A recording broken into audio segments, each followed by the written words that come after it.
The fever came in waves, each one stealing more of Adelaide Winters' strength.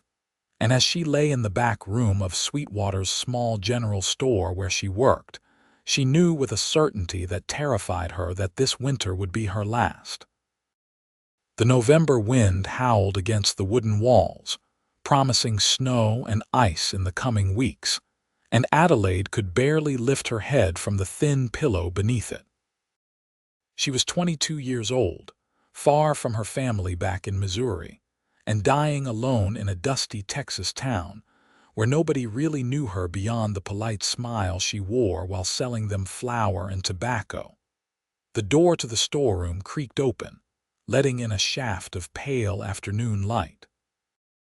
Adelaide turned her head slightly, expecting to see Mrs. Crowley, the store owner who had been bringing her weak broth and worried looks for the past 3 days. Instead, a tall figure filled the doorway, silhouetted against the light.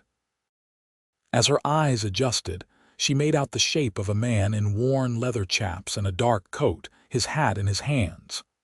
"Madam," the man said, his voice low and rough like gravel underfoot. "Mrs. Crowley asked me to check on you. Name's Vincent Vale. I do odd jobs around town, and I've got some experience with sickness." Adelaide tried to speak, but her throat was so dry that only a whisper emerged. "I'm beyond help, Mr. Vale. The doctor already told Mrs. Crowley there's nothing to be done. Consumption, he said. It's in my lungs." Vincent stepped into the room, and Adelaide could see him properly now. He was perhaps 26 or 27, with dark hair that curled slightly at his collar and eyes the color of a summer storm. His face was weathered from years under the Texas sun, but there was something gentle in his expression that surprised her. "That old quack Henderson," Vincent said, setting his hat on a nearby crate. "He told my sister the same thing 5 years ago, said she'd be dead before spring. She's married now with 2 healthy children up in Dallas." "Then she didn't have what I have," Adelaide whispered. "I can feel it eating away at me from the inside. The winter cold will finish what the disease started." Vincent pulled up a wooden stool and sat beside her makeshift bed. "Winter doesn't have to be your enemy, Miss Winters. Sometimes the cold air is cleaner, might be just what you need." "You're very kind to lie to a dying woman," Adelaide said, managing a weak smile. "But I made my peace with it already. I wrote letters to my family. I settled my debts. I'm ready." "Well, I'm not," Vincent said, and there was such firmness in his voice that Adelaide's eyes widened. "Not if I have anything to say about it." "You don't even know me," Adelaide protested. Vincent stood and walked to the small window, looking out at the dusty main street of Sweetwater. "I know you're the woman who gave my nephew Tommy an extra peppermint stick every time his mother sent him to buy supplies. I know you're the one who taught old Mrs. Patterson how to read when everyone else in town thought she was too ancient to learn. I know you always have a kind word, even when customers are rude or impatient. That's enough for me to know you're worth saving." Adelaide felt tears prick her eyes, though whether from his words or her fever she couldn't say. "Mr. Vale, even if I wanted to fight this, I don't know how. I barely have enough money for rent, let alone medicine or special treatment." "Then it's a good thing I'm not talking about medicine," Vincent said, turning back to face her. "I'm talking about getting you out of this damp storeroom, away from the dust and darkness. I've got a small ranch about 10 miles west of here. It's not much, just a cabin and some grazing land for my horses, but the air is clean and the sun shines bright. I think a change of scenery might do you good." Adelaide shook her head weakly. "I couldn't impose on you like that. It wouldn't be proper, and besides, I'd only be a burden." "Proper went out the window when Henderson decided you weren't worth his time," Vincent said bluntly. "As for being a burden, I'll be the judge of that. I'm offering, Miss Winters. Take it or don't, but make your decision based on wanting to live, not on what some busybody might gossip about. There was something in his eyes, a fierce determination that spoke of a man who didn't make promises lightly. Adelaide found herself wanting to believe him, wanting to hope that maybe winter wouldn't be her last after all. "Why?" she asked simply. "Why would you do this for me?" Vincent was quiet for a long moment. "My mother died when I was 12, he finally said. "She had a cough that wouldn't quit, and my father was too proud to ask for help from anyone. By the time he swallowed that pride, it was too late. I swore then that I'd never stand by and watch someone suffer if I could do something about it. So that's what I'm doing now. Something." Adelaide felt a warmth in her chest that had nothing to do with fever. "All right," she whispered. "I'll come to your ranch, Mr. Vale. But only if you let me help with whatever I can, even if it's just mending or cooking. I won't be charity." A smile crossed Vincent's face, transforming it entirely. "Deal. I'll have you know my socks are in desperate need of mending and I haven't had a decent meal in months." "You'll be earning your keep, Miss Winters. Don't worry about that." Within 2 hours, Vincent had explained the situation to Mrs. Crowley, who was initially scandalized but quickly came around when she saw the alternative was watching Adelaide waste away in her storeroom. He borrowed a wagon, lined it with every blanket and cushion he could find, and carefully carried Adelaide out into the November afternoon. She weighed almost nothing in his arms, and Vincent felt a surge of anger at the doctor who had dismissed her so casually. The ride to Vincent's ranch was slow and careful, with him stopping frequently to make sure Adelaide was comfortable and warm. She drifted in and out of consciousness, and when she was awake, she watched the landscape roll by with wonder in her fever-bright eyes. The flat Texas plains stretched endlessly, dotted with mesquite and hardy grass that swayed in the wind. Hawks circled overhead, and in the distance, she could see the dark shapes of cattle. "It's beautiful," she murmured at one point. "I've been in Sweetwater for 6 months, but I never left town." "Never saw any of this. 6 months," Vincent said, glancing back at her. "Where were you before that?" "Missouri. A little town called Liberty. My father died 2 years ago, and my mother remarried a man who made it clear there wasn't room for me in his house. I had an aunt who lived in Texas, so I came to stay with her. But when I got here, I found out she'd passed 3 months earlier. I took the job at the general store because I needed something, anything. I couldn't go back." Vincent's jaw tightened. "Family should take care of each other." "That's what it's supposed to mean." "Not all families are built the same," Adelaide said softly, "but I've managed, or I did until this sickness." "You'll manage again," Vincent said firmly. "I give you my word." The ranch appeared as the sun was beginning to set, painting the sky in shades of orange and pink. The cabin was small but sturdy, built from rough-hewn logs with a stone chimney at one end. There was a barn a short distance away, and Adelaide could see several horses in the corral nearby. Everything was neat and well-maintained, speaking of a man who took pride in his property even if it was modest. Vincent carried her inside, and Adelaide found herself in a single large room that served as kitchen, dining area, and living space all at once. A ladder led up to a sleeping loft, and there were 2 doors along the back wall. Vincent took her through one of the doors into a small bedroom with a real bed, not just a cot, and a window that looked out toward the western hills. "This was going to be a guest room," Vincent said as he laid her carefully on the bed, "but I never got around to finishing it properly. It'll do for now, though.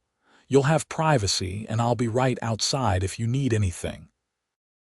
Adelaide looked around the simple room with its whitewashed walls and clean wooden floor. "It's perfect," she said, and meant it. Over the next few days, Vincent proved to be a capable nurse.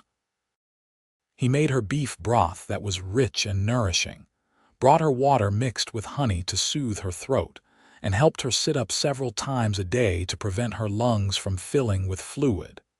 He never complained about the work, never made her feel like an imposition. Instead, he talked to her about the ranch, about his horses, about the weather and the land and his plans for the future. "I'm hoping to expand the herd next spring," he told her one evening as he sat beside her bed, mending one of his shirts. "There's good grazing land to the north that nobody's claimed yet. If I can get there before someone else does, I could run maybe 50 head of cattle, possibly more." "That sounds wonderful," Adelaide said. Her voice was stronger than it had been, though she still tired easily. "You must love this life." "It's the only one I know," Vincent admitted. "I was born on a ranch in Oklahoma, worked cattle drives as soon as I was old enough to sit a horse. This place here, it's mine. I worked 3 years saving every penny to buy it. That means something." "It does," Adelaide agreed. She watched him work, his large hands surprisingly deft with the needle and thread. "Where did you learn to sew like that?" Vincent looked almost embarrassed. "On the trail. When you're out for months at a time, you learn to fix your own things or go without." "I'm not saying I'm good at it, but I can make do." "You're better than you think," Adelaide said. "That's a very neat stitch." They fell into a companionable silence, and Adelaide realized with some surprise that she felt comfortable here, in this small cabin with this near stranger who had taken her in. There was something solid and dependable about Vincent Vale, something that made her feel safe for the first time in a long while. As November turned into December, Adelaide slowly began to improve. The fever broke, leaving her weak but clear-headed. Vincent helped her walk around the cabin, supporting her weight as she took trembling steps. He made her eat, even when she insisted she wasn't hungry, and he opened the windows every day to let in fresh air, no matter how cold it was outside. "The doctor would say you're trying to kill me," Adelaide protested one particularly chilly morning as Vincent threw open the bedroom window. "The doctor's an idiot," Vincent replied cheerfully. "Your lungs need clean air, not stale sickroom air. Trust me." And strangely, she did trust him. Against all reason and experience, Adelaide found herself believing that Vincent knew what he was doing, that he genuinely cared about her recovery. It was a heady feeling, being cared for so thoroughly, and she found herself looking forward to his visits throughout the day. By mid-December, Adelaide was strong enough to sit at the kitchen table for meals. Vincent cooked simple fare, but it was hot and filling, and Adelaide ate with an appetite she hadn't had in months. They talked over coffee in the evenings, sharing stories of their pasts, their dreams for the future. "I always wanted to have a big family," Adelaide confessed one night. "Brothers and sisters, cousins, aunts and uncles all together. But I was an only child and my extended family was small. When my father died, it felt like what little family I had just disappeared." "Family isn't always blood," Vincent said thoughtfully. "Some of the best family I've had was fellow ranch hands who would have done anything for me and me for them. It's about who shows up when things get hard." "Like you showed up for me," Adelaide said softly. Vincent met her eyes across the table. "Like I showed up for you," he agreed. Something shifted between them in that moment, an acknowledgement of something deeper than simple kindness. Adelaide felt her heart beat faster, and she found herself noticing things about Vincent she hadn't before. The way his eyes crinkled when he smiled, the gentleness in his hands despite their calluses, the way he listened when she spoke, really listened, as if her words mattered. Christmas came, and Vincent surprised Adelaide by bringing in a small juniper tree and setting it up in the corner of the main room. They decorated it with strings of popcorn and dried berries, and Vincent produced 2 small packages wrapped in brown paper. "I didn't get you anything," Adelaide protested, embarrassed. "I didn't even think about it." You being alive is gift enough, Vincent said simply. Open them. The first package contained a beautiful shawl in soft cream-colored wool. The second held a book of poetry. Adelaide held both items to her chest, fighting tears. Vincent, these are too much. They're not nearly enough, he said quietly. Merry Christmas, Adelaide. It was the first time he'd used her given name, and the sound of it on his lips sent warmth flooding through her. Merry Christmas, Vincent, she replied, and when she smiled at him, she saw something kindle in his eyes that took her breath away. They spent Christmas Day together, just the two of them, and it was the best Christmas Adelaide could remember. Vincent cooked a chicken, and Adelaide made biscuits, her first attempt at cooking since arriving at the ranch. They were a bit lopsided, but Vincent ate 3 of them and declared them the best biscuits in Texas. As evening fell and they sat by the fire, Vincent reached over and took Adelaide's hand. She looked at him in surprise, but she didn't pull away. His hand was warm and strong around hers, and Adelaide felt something inside her that had been cold for so long finally begin to thaw. Adelaide, Vincent said, and there was something in his voice that made her pulse race. I need to tell you something. I brought you here because I wanted to help you, and that's the truth. But over these past weeks, it's become more than that. I've come to care for you, more than I should maybe, more than I have a right to. I think about you all the time. When I'm out working, I'm counting the minutes until I can come back inside and see you. When you smile, it makes everything else in the world seem less important. I'm not good with fancy words, but I need you to know. You've become important to me, Adelaide, more important than I know how to say. Adelaide's breath caught in her throat. She looked at their joined hands, then up at Vincent's face, seeing the vulnerability there, the hope and fear mixed together. Vincent, she whispered, I feel the same way. You saved my life, but it's more than gratitude.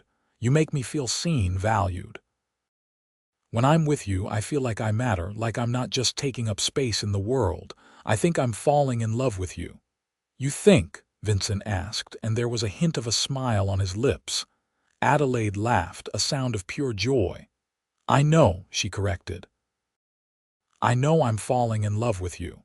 Vincent lifted her hand to his lips and kissed it gently. Then I'm the luckiest man in Texas, he said, because I'm already completely in love with you. They sat together by the fire long into the night, talking about everything and nothing, their hands clasped together. Adelaide felt happiness blooming in her chest, bright and warm. She had come here believing she would die, and instead, she had found something to live for. January brought bitter cold to Texas, with frost glittering on the grass each morning and ice forming in the water troughs.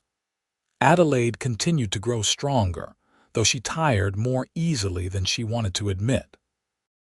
Vincent was patient with her, encouraging her to rest when she needed to, celebrating each small victory as she regained her strength. One morning, Adelaide woke to find snow falling outside her window. She watched the flakes drift down, coating the world in white, and for the first time the sight didn't fill her with dread. Vincent knocked softly on her door, then entered carrying a cup of hot coffee. Morning, he said, handing her the cup. Thought you might want this. It's cold out there. It's beautiful, Adelaide said, gesturing to the window. I was so afraid of winter, but now it just looks peaceful.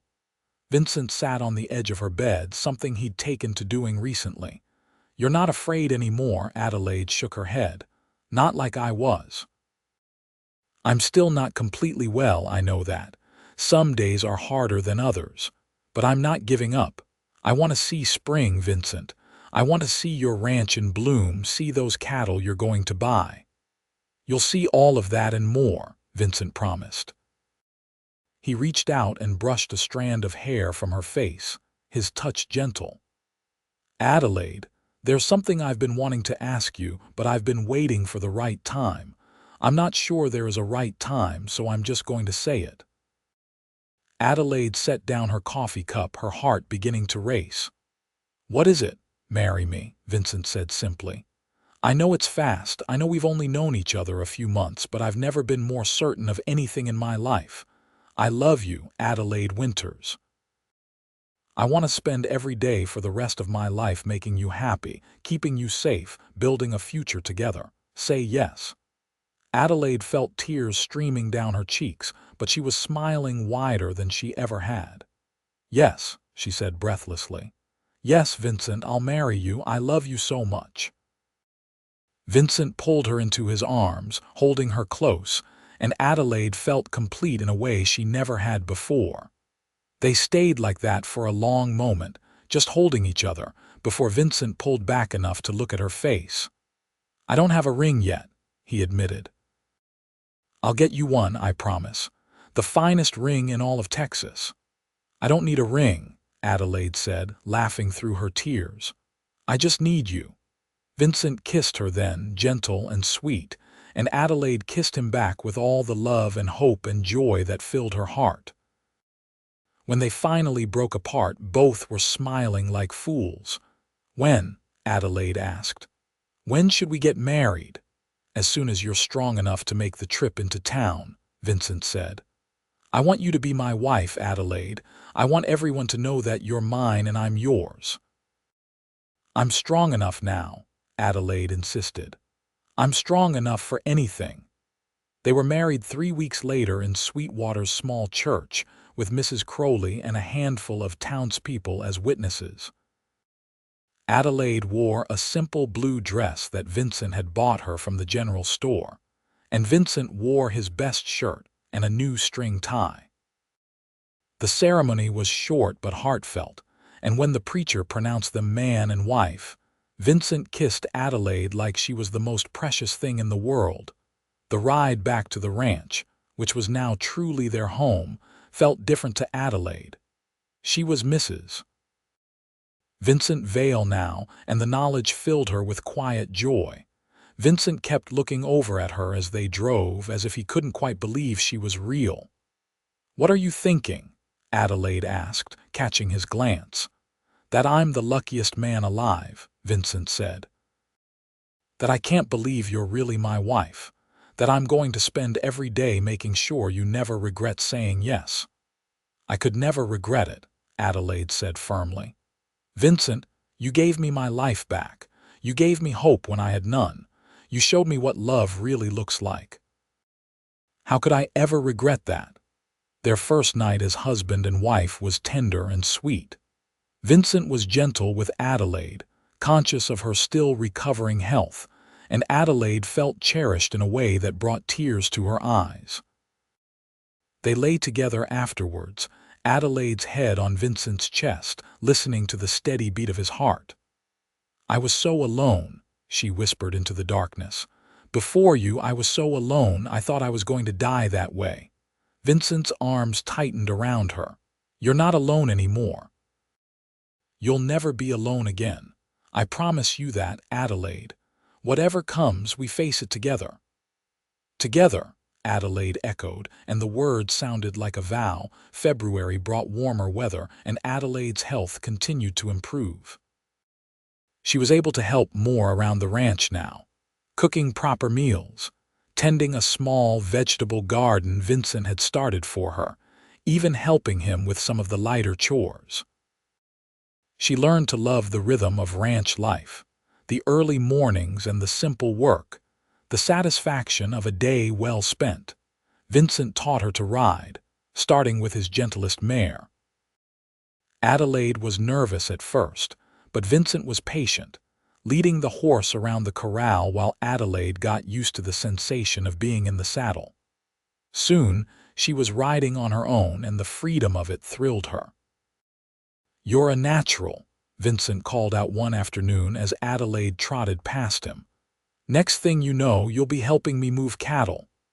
"Don't get ahead of yourself," Adelaide laughed, but she was pleased by his confidence in her. They rode together often, exploring the boundaries of Vincent's land, planning for the future. Vincent showed Adelaide where he wanted to build a larger barn, where he thought a new well should go. Adelaide offered her own ideas, and Vincent listened carefully, often agreeing with her suggestions. "We're partners," he told her one evening. "This ranch belongs to both of us now. Your ideas matter just as much as mine." It was this attitude, this genuine respect and partnership, that made Adelaide fall even more deeply in love with her husband. Vincent treated her as an equal, valued her opinions, celebrated her victories, and supported her through her setbacks. On the days when her cough returned or she felt weak, Vincent was there, holding her, reminding her how far she'd come. March arrived with wildflowers blooming across the plains, painting the landscape in purple and yellow and white. Adelaide had never seen anything so beautiful, and she and Vincent rode out one afternoon to a particularly stunning field of bluebonnets. They dismounted and walked hand in hand through the flowers, the sun warm on their faces. "This is what I wanted you to see," Vincent said softly. "This is why I couldn't let winter be your last. The world has too much beauty in it, too many moments like this. You deserve to experience all of it." Adelaide turned to him, and there were tears on her cheeks, but they were happy tears. "I love you," she said. "I love you so much, Vincent Vale. Thank you for fighting for me. Thank you for not giving up." "Never," Vincent said, pulling her close. "I'll never give up on you, on us. That's a promise I intend to keep for the rest of my life." They made love there in the field of bluebonnets, with the sky wide and blue above them, and the sweet scent of flowers all around. Afterwards, they lay in each other's arms, talking about their dreams for the future. "I want children," Adelaide said softly. "I want to fill this ranch with life and laughter. I want our children to grow up knowing they're loved, knowing they have a place in the world." "I want that too," Vincent said, "but only when you're ready, when you're strong enough." "There's no rush, Adelaide. We have all the time in the world. I'm strong now," Adelaide insisted. "Stronger than I've been in years. You did that, Vincent. You and your stubborn refusal to let me give up." Vincent laughed, the sound rich and warm. "I prefer to think of it as determination rather than stubbornness." "Call it what you want," Adelaide said, smiling. "Either way, it saved my life." By April, Adelaide was healthier than she had been since before the consumption took hold. Her cough had nearly disappeared, her color was good, and she had regained much of the weight she'd lost. The doctor in Sweetwater, when they went to town for supplies, was astonished by her recovery. "I've never seen anything like it," Henderson admitted, looking shamefaced. "I was certain you wouldn't last the winter, Miss Winters. Or Mrs. Vale, I should say. I apologize for giving up on you so quickly." "It's all right," Adelaide said graciously, though Vincent glared at the man. "Vincent didn't give up on me, and that made all the difference." As they left the doctor's office, Vincent took Adelaide's hand. "I meant what I said to him. I'll never give up on you." "I know," Adelaide said, squeezing his hand, "and I'll never give up on us." They stopped by the general store where Mrs. Crowley made a huge fuss over Adelaide, exclaiming over how healthy she looked and how happy she seemed. Adelaide thanked the older woman for her kindness during her illness, and Mrs. Crowley waved off the thanks. "You just be happy, dear," she said. "That's thanks enough. And Vincent, you take good care of her."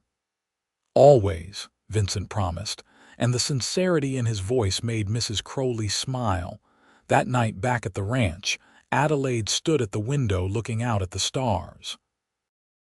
Vincent came up behind her, wrapping his arms around her waist and resting his chin on her shoulder. "What are you thinking about?" he asked.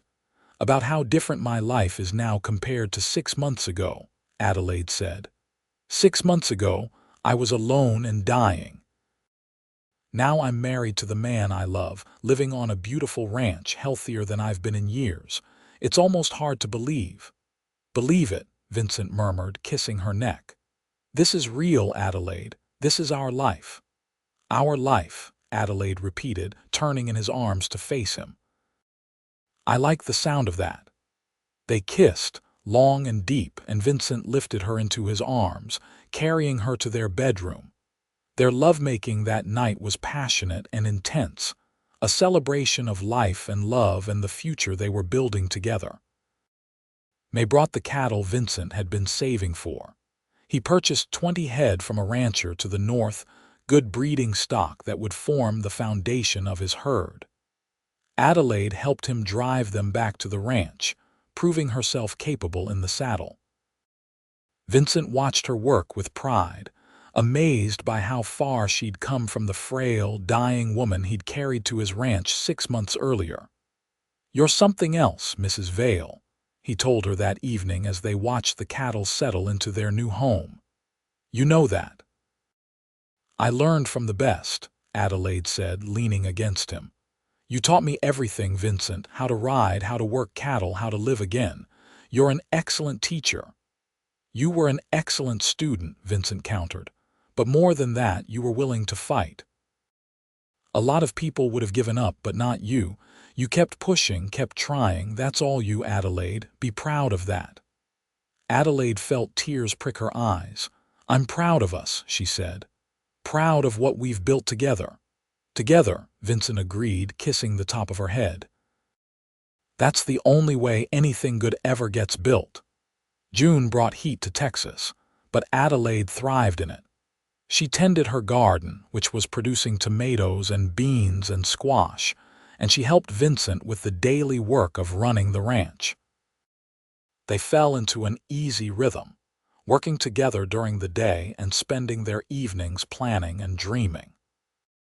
One particularly hot afternoon, Vincent came in from checking the herd to find Adelaide standing in the middle of the kitchen, her hands pressed to her stomach and a strange expression on her face. "Adelaide," he said, concerned, "are you all right? Is it your lungs?" Adelaide looked up at him, and her face broke into the most radiant smile he'd ever seen. "I'm pregnant," she said simply. "Vincent, we're going to have a baby." Vincent stood frozen for a moment, the words not quite processing. Then they hit him all at once, and he let out a whoop of joy that probably scared the horses. He rushed to Adelaide, picking her up and spinning her around before remembering himself and setting her down gently. "Are you sure?" he asked, his hands cradling her face. "Are you absolutely sure?" "I'm sure," Adelaide laughed. "I've been feeling strange for a few weeks and I finally put it all together.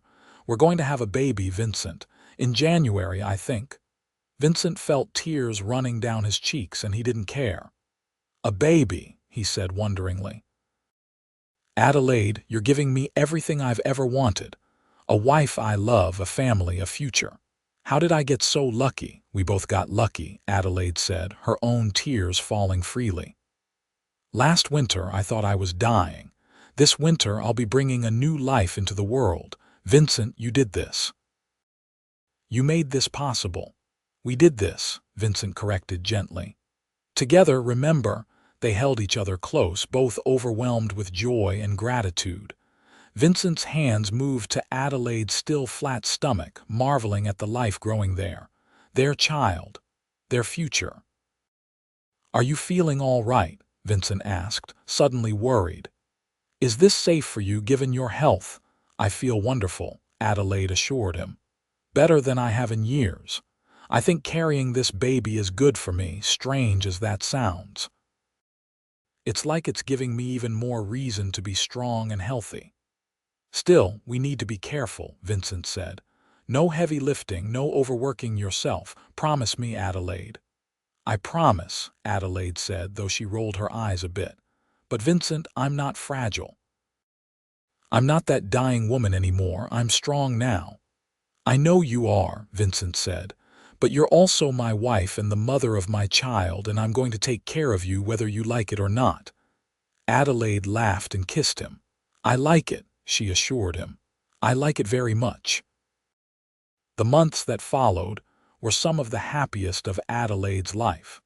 Her pregnancy progressed smoothly, and she continued to gain strength rather than lose it. Vincent was attentive but not smothering, helping her with the heavier chores while letting her maintain her independence. They talked for hours about names, about how they would raise their child, about the kind of parents they wanted to be. "I want our child to know they're loved," Adelaide said one evening as they sat on the porch, watching the sunset. "I want them to never doubt that they have a place in the world, that they matter." "They'll know," Vincent promised, his hand resting on Adelaide's swelling stomach. "We'll make sure of that. Our child is going to have the kind of family you always wanted, Adelaide." Brothers and sisters, cousins, the whole thing, were just getting started. Adelaide smiled, covering his hand with hers. "Brothers and sisters, you're planning ahead." "Always," Vincent said, grinning. "I figure if we're doing this, we might as well do it right. Fill this place with kids and noise and life." "I love that idea," Adelaide said softly. "I love you." "I love you too," Vincent said, "more than I can ever say." August brought more heat, and the news that Vincent's herd was thriving. The cattle were healthy and multiplying, and Vincent was already planning to buy more land and expand his operation. Adelaide watched her husband work, seeing the pride and satisfaction in his face, and felt her own pride in what they were building together. September cooled things down a bit, and Adelaide's pregnancy became more obvious. The townspeople of Sweetwater, when they made their monthly trip for supplies, were universally delighted by the news. Mrs. Crowley knitted booties and blankets, and even old Dr. Henderson stopped by the ranch to check on Adelaide, apologizing again for his earlier prognosis. "You've proved me wrong in the best possible way," he told Adelaide. "You're a fighter, Mrs. Vale. Your child is lucky to have you as a mother." "Thank you, Doctor," Adelaide said graciously. "I'm lucky to have Vincent as my husband. He's the one who believed in me when no one else did." Henderson nodded. "He's a good man. You two deserve all the happiness in the world." October brought the first hints of cooler weather, and Adelaide found herself reflecting on how much had changed in the past year. She had arrived in Sweetwater dying and alone, certain that winter would be her last. Now she was married, healthy, pregnant, and happier than she'd ever been. It was almost miraculous. "What are you thinking about?" Vincent asked one evening, finding her standing in what would soon be the nursery. They had spent the past few weeks fixing it up, painting the walls a soft yellow and building a cradle from oak wood. "About how grateful I am," Adelaide said simply. "About how different everything is from a year ago. Vincent, I wouldn't have any of this without you. I'd be dead." Vincent came to stand beside her, his arm around her shoulders. "And I'd be alone, living a half-life without even knowing what I was missing. You gave me just as much as I gave you, Adelaide. You gave me love, partnership, a family. You gave me a reason to come home every day with a smile on my face. Don't ever think this is one-sided." Adelaide leaned into him, feeling their baby move between them. "Our child is going to be so loved," she said softly. "The most loved child in Texas," Vincent agreed, "just like their mother." November came, marking a full year since Adelaide had first fallen ill. She stood in the exact spot where Vincent had first carried her into his wagon, amazed by how different she felt. Last November, she had been certain she was dying. This November, she was full of life and hope and joy. "What are you doing out here?" Vincent called, walking over from the barn. "It's getting cold. I'm remembering," Adelaide said, turning to him with a smile. "Last November I was dying. You told me winter didn't have to be my last. You were right." Vincent pulled her into his arms, careful of her pregnant belly.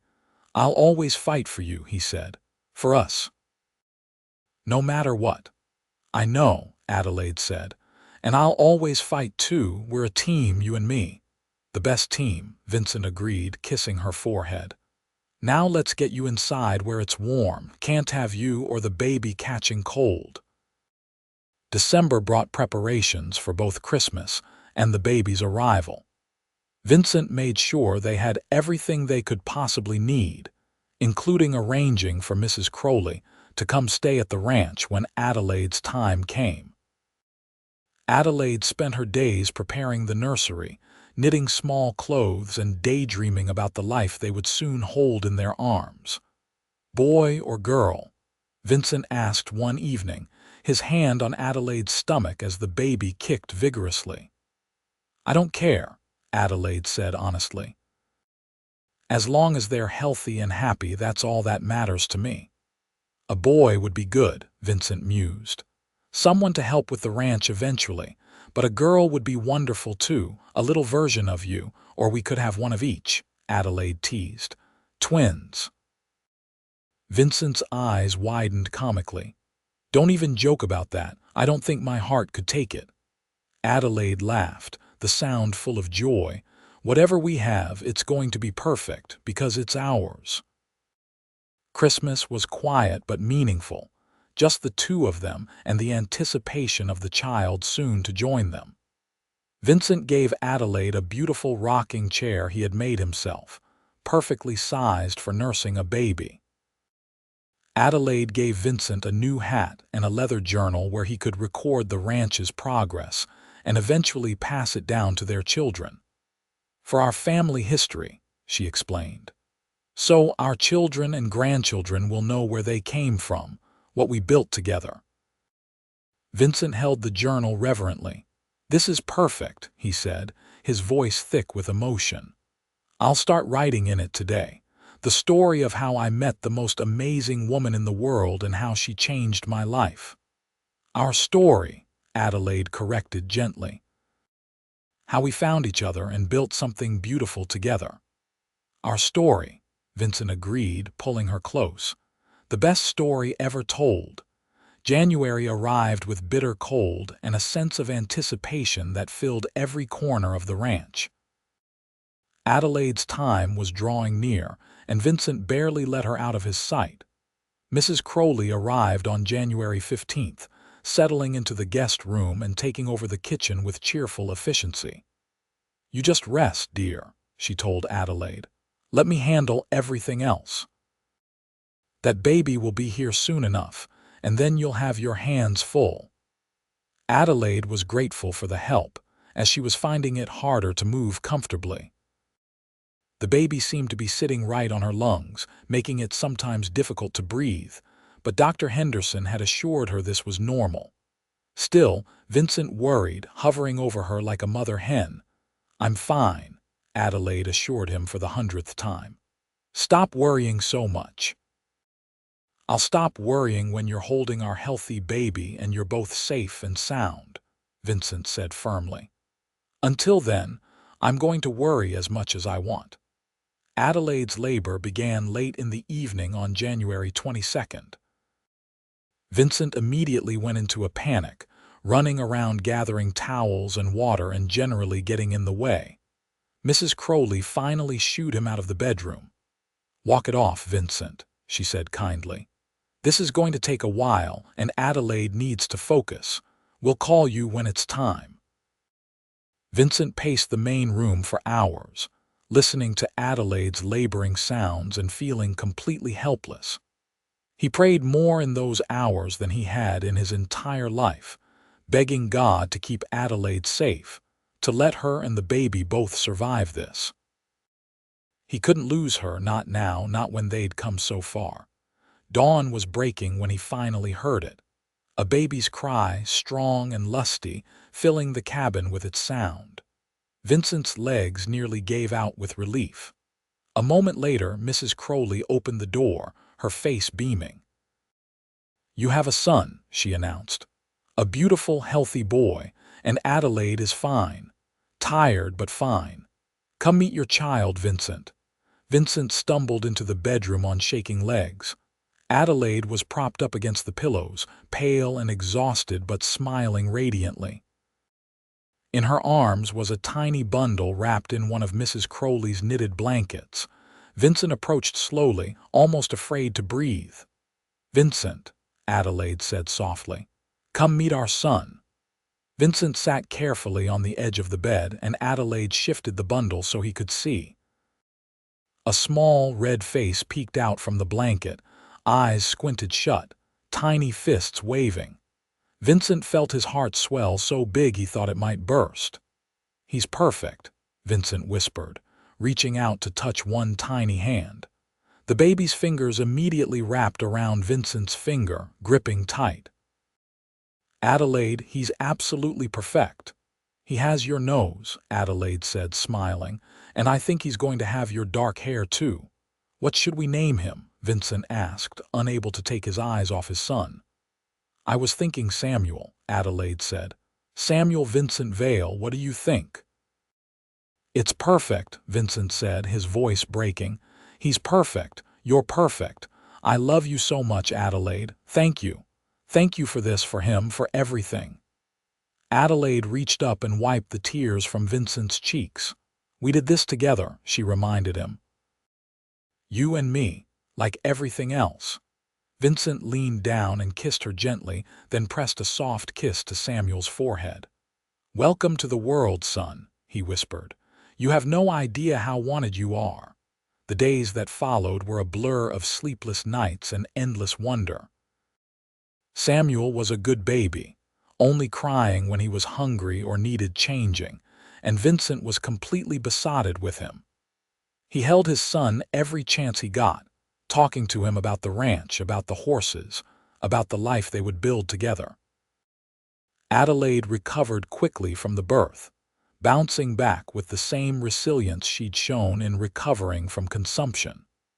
She nursed Samuel in the rocking chair Vincent had made, singing soft lullabies and stroking his downy hair. Watching them together, Vincent felt a peace and contentment he'd never known existed. February brought Valentine's Day, and Vincent surprised Adelaide with a beautiful silver locket. Inside was a tiny curl of Samuel's hair and a small photograph Vincent had commissioned in Sweetwater of the three of them together. "So you can always keep us close to your heart," Vincent said as he fastened it around her neck. Adelaide's eyes filled with tears. "Vincent, this is beautiful. I'll treasure it always. Just like I treasure you," Vincent said, kissing her softly. "You and Samuel are my whole world, Adelaide. Everything I do, everything I am, it's all for you too." "And we're all for you," Adelaide said, holding Samuel between them. "The three of us against the world." "The three of us," Vincent echoed, looking at his small family with love and pride. "And however many more we're blessed with." Adelaide laughed. "Let's get through the first one before we start planning the next." But Vincent was already planning. He could see it all clearly. More children, brothers and sisters for Samuel. A bigger house to hold them all. A thriving ranch to pass down through the generations. A legacy of love and hard work and family. March brought warmer weather and Samuel's first real smile.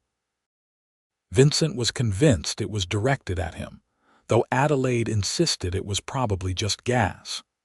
Either way, seeing his son's smile made Vincent's entire day brighter. They took Samuel on his first ride around the ranch, carefully bundled in Adelaide's arms as Vincent led the horse at a walk. Samuel seemed fascinated by the movement and the open sky, his dark eyes wide and curious. Adelaide laughed with delight at his expression. "He's going to love it here," she said, "just like we do." "How could he not?" Vincent said, looking at the land he'd worked so hard to build. "This is home. This is where his family is, where he's loved. What more could anyone want?" "Nothing," Adelaide said softly. "Absolutely nothing." April brought bluebonnets again, and Vincent made sure to take Adelaide and Samuel out to see them. They spread a blanket in the field of flowers, and Adelaide nursed Samuel while Vincent lay beside them, his hat tipped over his eyes but a smile on his face. "I keep thinking about last year," Adelaide said quietly. "About how sick I was, how certain I was that I would die. And now look at us. I'm healthy, we're married, we have a beautiful son. It's more than I ever dreamed possible." Vincent lifted his hat and looked at her, his expression serious. "When I said winter wouldn't be your last if I had anything to say about it, I meant it. I would have fought the devil himself to keep you alive, Adelaide. I couldn't bear the thought of a world without you in it." "You didn't just keep me alive," Adelaide said, her voice thick with emotion. "You taught me how to live again, how to hope, how to love, how to believe in the future. You gave me everything, Vincent." "And you gave me the same," Vincent said, reaching over to take her free hand. "Before you, I was just existing, going through the motions. You brought color to my world, Adelaide. You brought meaning and purpose and joy. You and Samuel. You're why I get up every morning with a smile on my face." They sat together in the field of bluebonnets, a perfect little family, and Adelaide felt a deep sense of rightness settle over her. This was where she was meant to be. This was who she was meant to be with. Everything she'd gone through, all the pain and fear and loneliness, had led her to this moment. And it was worth it. Every bit of it was worth it. May brought the 1-year anniversary of Vincent buying his cattle, and the herd had grown considerably through natural breeding and a few strategic purchases.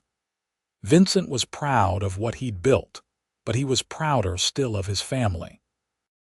Samuel was growing so fast, already trying to hold his head up and follow movement with his eyes. Vincent could spend hours just watching his son, marveling at every tiny development.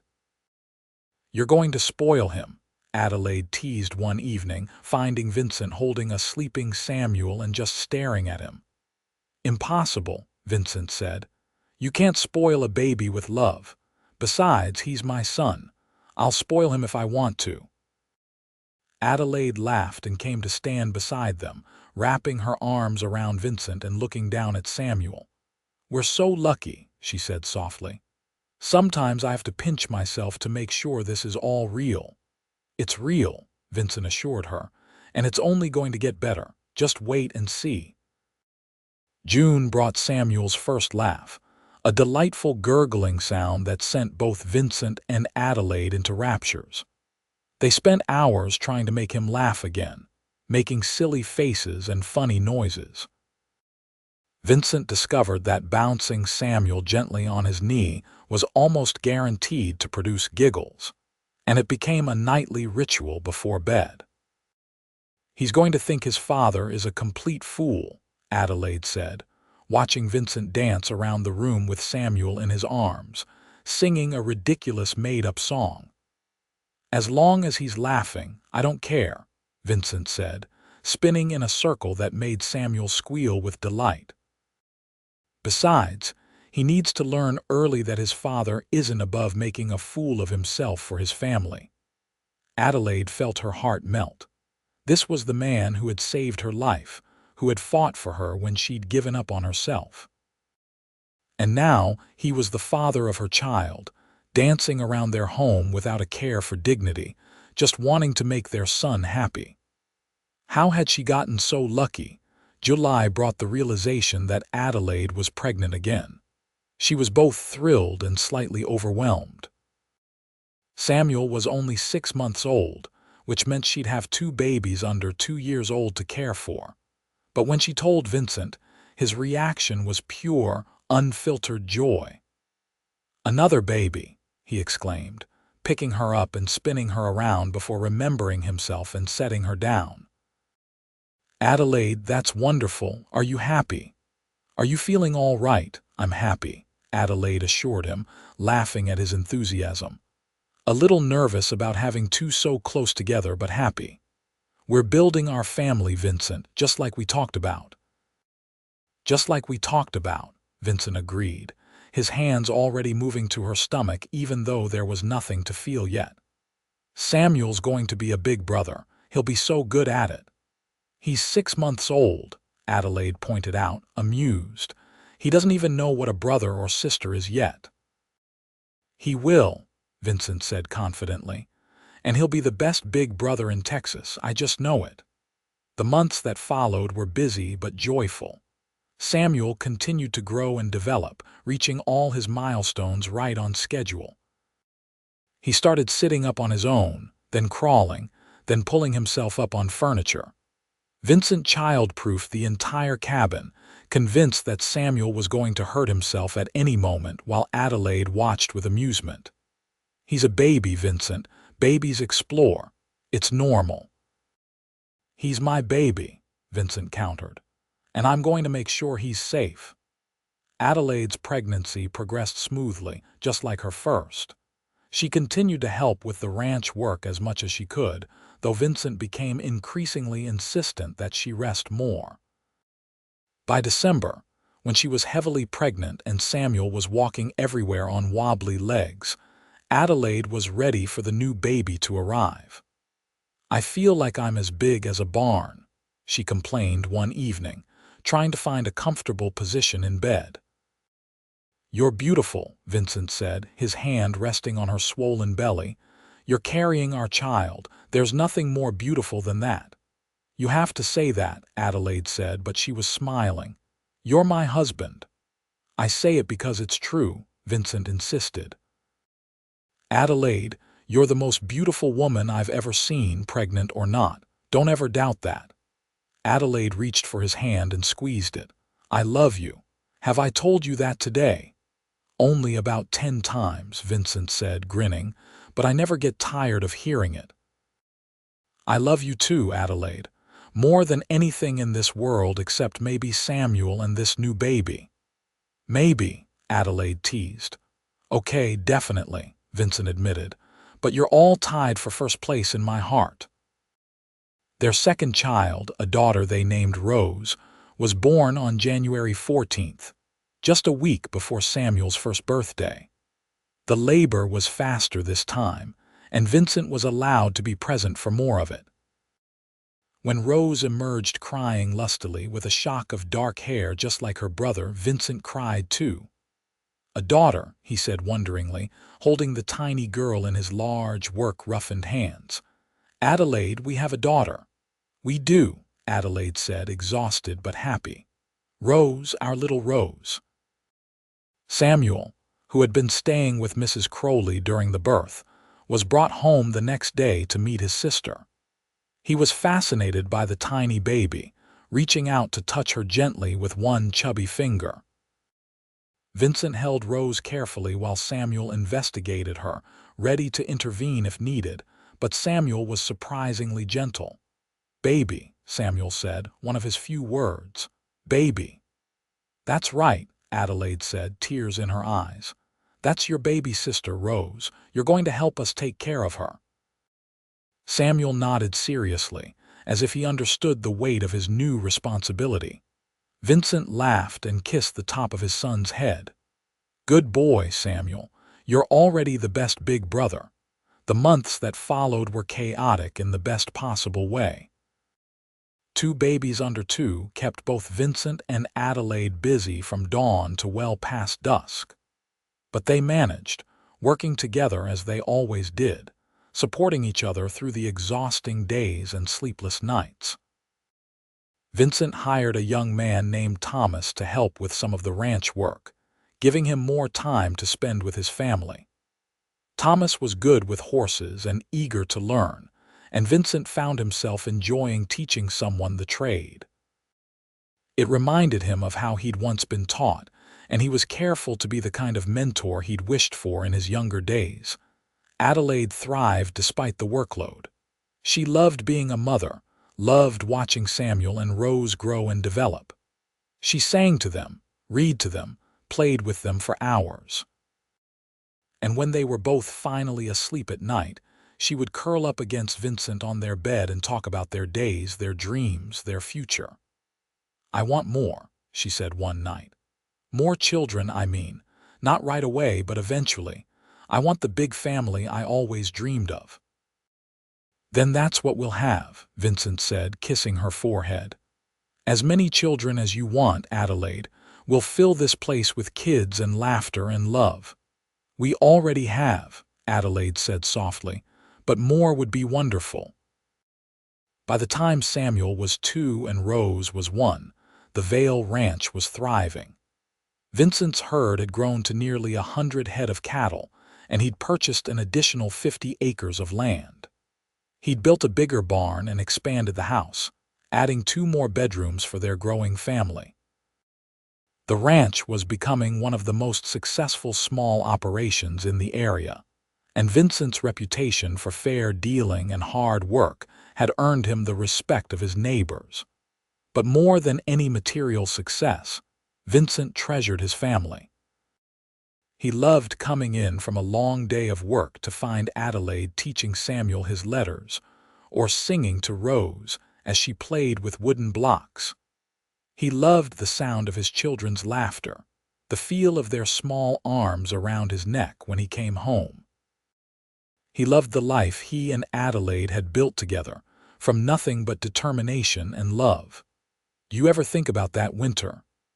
Adelaide asked him one evening as they sat on the porch, watching Samuel chase fireflies while Rose slept in her arms. "The winter I was supposed to die." "Sometimes," Vincent admitted. "I think about how close I came to losing you before I ever really had you. It terrifies me, Adelaide, the thought that you might have died before we had all this." "But I didn't die," Adelaide said firmly. "You wouldn't let me. You fought for me, Vincent." "You saved my life." "We saved each other," Vincent corrected. "You gave me a reason to fight. Before you, I was just drifting through life. You gave me purpose, Adelaide. You gave me everything." Adelaide leaned her head on his shoulder, careful not to wake Rose. "I'm so grateful," she said softly. "For you, for our children, for this life. I never knew I could be this happy." "Neither did I," Vincent said, wrapping his arm around her. "But I'm going to make sure you stay this happy for the rest of your life. That's a promise, Adelaide. You and our children, you're my whole world." "I'll do whatever it takes to keep you all safe and happy." "I know you will," Adelaide said, "because that's who you are. That's why I fell in love with you." They sat together on the porch as the sun set, painting the Texas sky in shades of orange and pink and purple.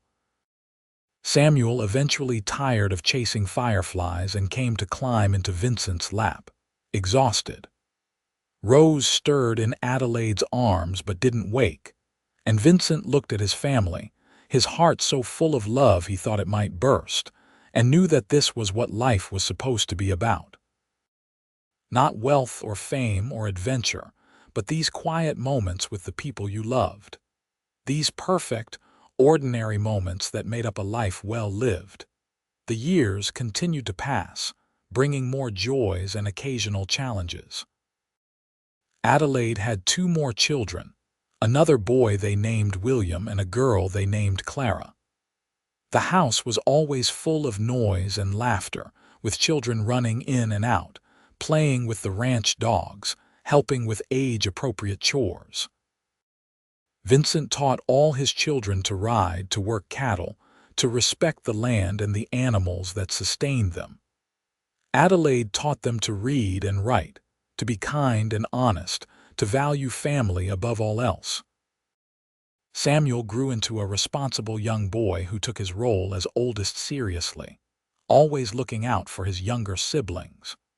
Rose was spirited and fearless, following her father everywhere and demanding to do everything her brothers did.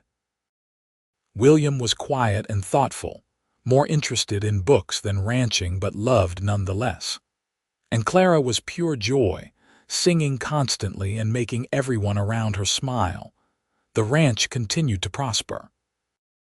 Vincent eventually expanded to 200 head of cattle and hired 2 full-time ranch hands to help manage it all. He and Adelaide discussed the future often, planning how to divide the land among their children, or perhaps how to keep it together as a family operation. They both agreed that the most important thing was that their children felt secure and loved, knowing they had a home and a family to return to no matter what. On Samuel's 10th birthday, Vincent took him aside for a serious talk. "Son, I want you to understand something important." This ranch, everything your mother and I have built, it's for you and your siblings. But more than that, it's about family, about taking care of each other, supporting each other. Land and cattle, that's all temporary, but family, that's forever." "I understand, Pa," Samuel said seriously. "You and Ma have always taught us that." "Good," Vincent said, ruffling his son's hair. "Just wanted to make sure. You're growing up so fast, Samuel. Soon you'll be a man, and I want you to be a good one. The kind of man who stands up for what's right, who takes care of his family, who keeps his promises." "Like you, Pa," Samuel said simply. "I want to be just like you." Vincent felt his eyes sting with tears. "That's the best thing anyone has ever said to me, son. Thank you." They walked back to the house together, where Adelaide had prepared a special birthday meal, and the other children were waiting impatiently. The celebration was loud and chaotic and perfect, filled with laughter and love, and the kind of joy that only family can bring. That night, after all the children were finally in bed and the house was quiet, Vincent and Adelaide sat together on the porch as they often did. Vincent held Adelaide's hand, his thumb tracing circles on her palm. "Do you remember when I first brought you here?" he asked softly. "You were so sick, so certain you were going to die."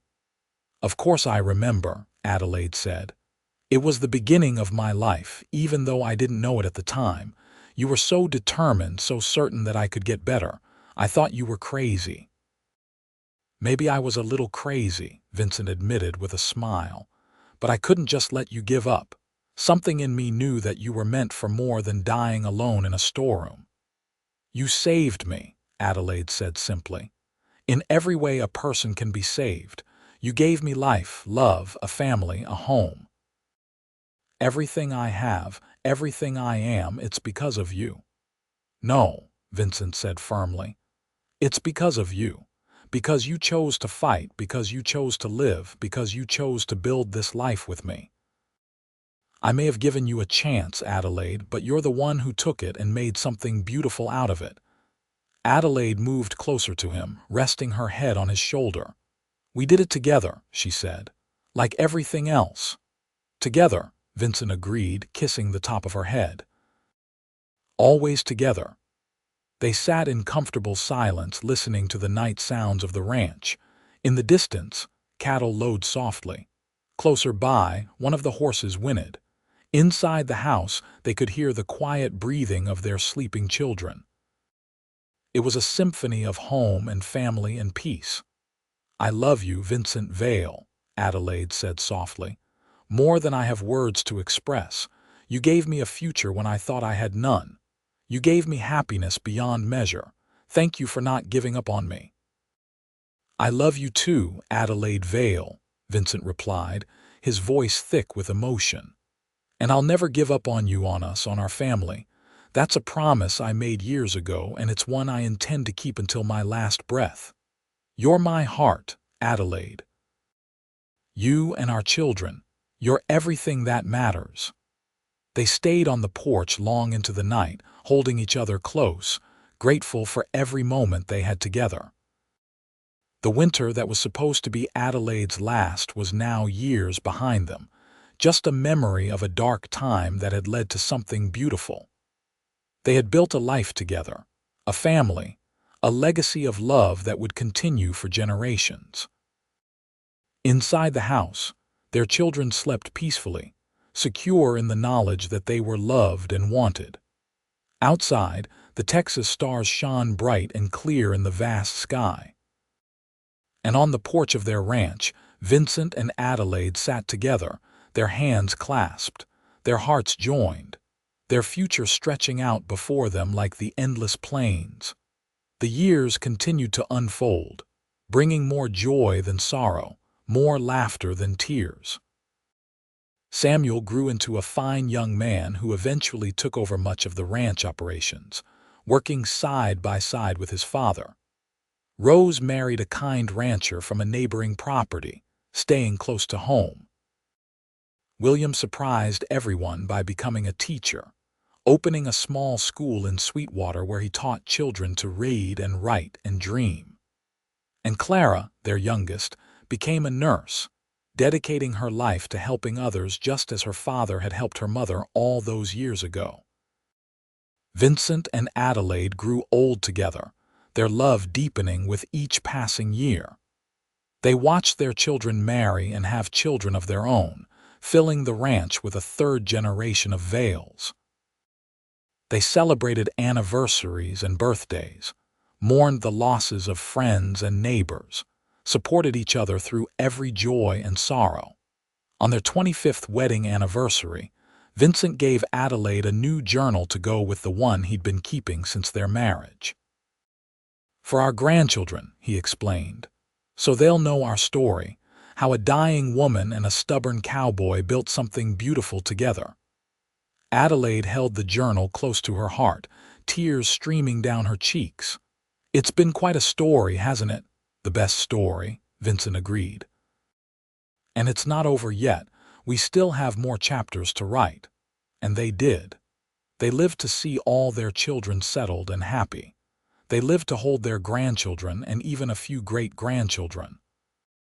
They lived to celebrate 50 years of marriage, surrounded by family who loved them and who carried on the legacy of love and devotion they had established.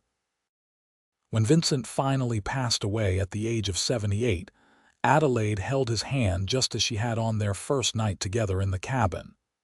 "Thank you," she whispered through her tears. "Thank you for everything, for my life, for our family, for every beautiful moment we shared." Vincent's last words were a whisper. "Together, always together. I'll wait for you, Adelaide, however long it takes." Adelaide lived another 3 years, surrounded by her children and grandchildren, telling stories of Vincent and the life they'd built together.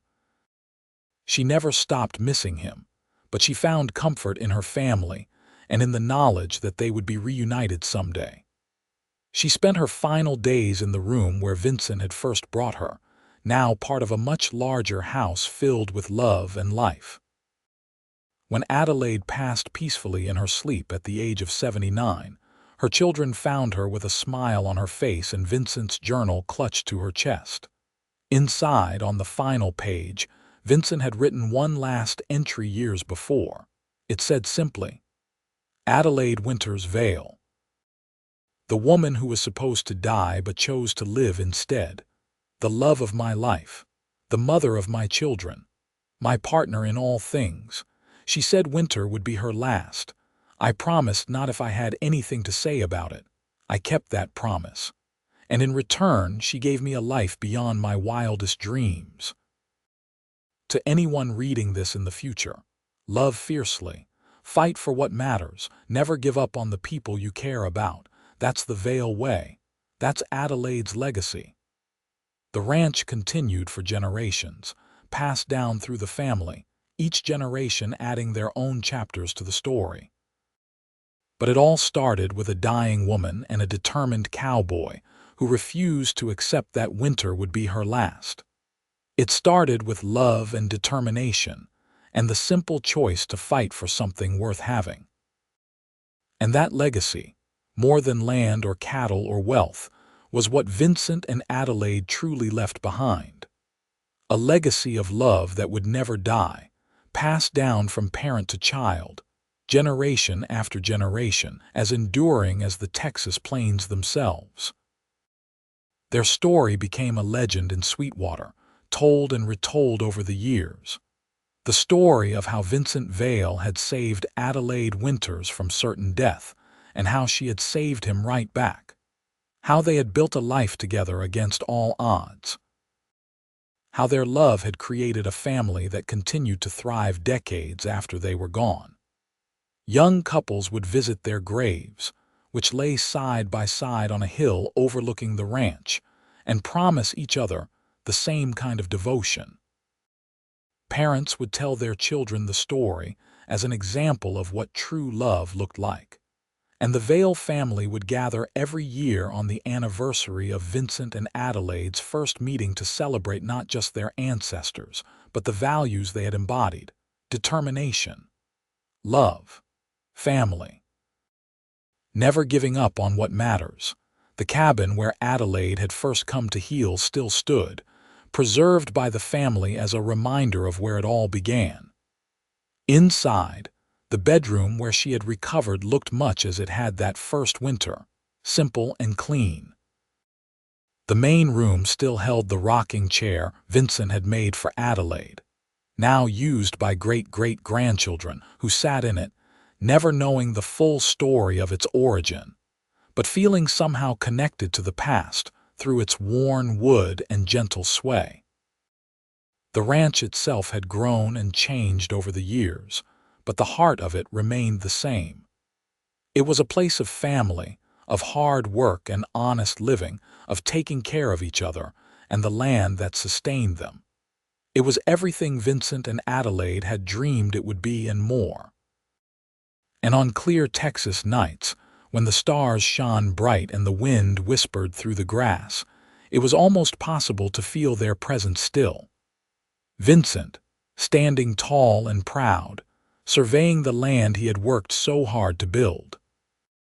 Adelaide, smiling softly, watching over the family she had never thought she'd live to have.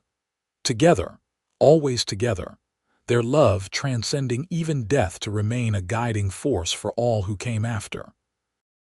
The story that had begun with sickness and the certainty of death had transformed into something beautiful and eternal. A testament to the power of love, the importance of fighting for what matters, and the incredible things that can happen when one person refuses to give up on another. Winter had not been Adelaide's last. Instead, it had been her beginning. And the life that followed, the love she shared with Vincent, the family they created together, all of it stood as proof that sometimes the darkest moments are just before the dawn. That sometimes when you think all hope is lost, hope is actually just beginning. That love, real love, can conquer even death itself. This was the legacy of Vincent and Adelaide Vale, not just land or property or wealth, but love. Enduring, powerful, transformative love that changed not just two lives but countless lives that came after. And in a world that could often be hard and cruel, especially in the rough reality of the Old West, that legacy of love was the most valuable thing they could have left behind. Their story was complete, their ending happy, their love eternal.